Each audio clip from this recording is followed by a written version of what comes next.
ದೇವಿಯಾದ ಭೂಮಿ ತಾಯಿ, ನಿನಗೆ ನಿಯತ್ತಿನಿಂದ ಶ್ರಮ ವಹಿಸಿ ಬೆವರು ಸುರಿಸಿ ದುಡಿಯುವ ಈ ರೈತರ ಮೇಲೆ ನಿನಗೆ ಕನಿಕರವಿಲ್ಲವೇ? ನಾವು ಯಾವ ಕರ್ಮದ ಪಾಪ ಮಾಡಿರುವೆಂದು ಈ ಶಿಕ್ಷೆ ಕೊಡುತ್ತೇವೆ. ದಾನ ಸೂರ ಕರ್ಣನ ಮತ್ತೊಂದು ಹೆಸರು ಸತ್ಯಮೂರ್ತಿ ಎಂದು ಬಾಯಿ ತುಂಬ ಹೋಗುತ್ತಿದ್ದ ಜನ ಇಂದು ಅವನ ಕಳ್ಳ ಕಲಿವನೆಂದು ಇದೇ ಸಮಾಜದ ಜನ ತೆಗಳುತ್ತಿದ್ದಾರೆ. ನನ್ನಣ್ಣನೊಬ್ಬ ದೇವತಾ ಮನುಷ್ಯ, ಚಿಕ್ಕ ಜೀವಿಗೂ ಹಿಂಸೆ ನೀಡಿದವನು.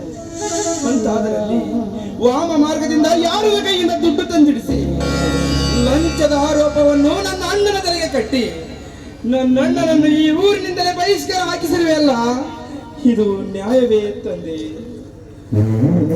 ದೇವ, ಆ ದುಡ್ಡಿನ ಮೂಲ ಯಾವುದೆಂದು ನೀನೇ ನನಗೆ ತೋರಿಸಬೇಕು. ಅವರನ್ನು ತುಂಡು ತುಂಡಾಗಿ ಕತ್ತರಿಸಬೇಕು. ಆಗಲೇ ನನ್ನ ಆತ್ಮಕ್ಕೆ ಶಾಂತಿ.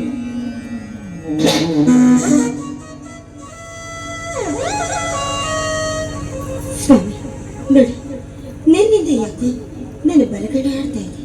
ಅದು ಅಲ್ಲದೆ ಭಾಸ್ಕರನ ಮೇಲೆ ಯಾರು ಹರಶ್ವರದ ನೀರು ಚೆಲ್ಲಿದಂತೆ ಕೆಟ್ಟ ಕನಸು ಮೇಲೆ ಬಿದ್ದಿದೆ.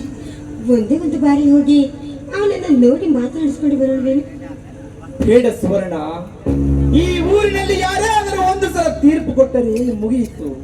ಅದನ್ನು ಧಿಕ್ಕರಿಸುವ ಹಕ್ಕು ಯಾರಿಗೂ ಇಲ್ಲ.